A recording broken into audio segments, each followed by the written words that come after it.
SLBC tunnel సహాయక చర్యలు పురోగతిపై బృందాల వారీగా సమీక్ష కొనసాగుతున్న సహాయక చర్యలు.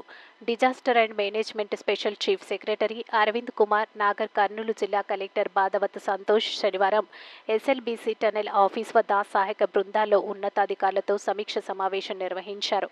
ఈ సమీక్షలో సహాయ చర్యల పురోగతిని సమీక్షించి అవసరమైన మార్పులను అమలు చేస్తున్నట్లు సహాయక బృందాల ఉన్నతాధికారులు ప్రతిరోజు టన్నెల్ లోపల ప్రమాద ప్రదేశాన్ని చేరుకొని సహాయక బృందాలకు చేయవలసిన పనిపై మార్గనిర్దేశం చేస్తూ సహాయక బృందాల మధ్య సమన్వయంతో పనులు వేగంగా జరిగేటట్లు చర్యలు తీసుకుంటున్నట్లు తెలిపారు. ఎస్ఎల్బీసీ టన్నెల్ లోపల కొనసాగుతున్న సహాయక చర్యలను మరింత వేగవంతం చేసేందుకు అత్యాధునిక రోబోటిక్ పద్ధతులను ఉపయోగిస్తున్నారు.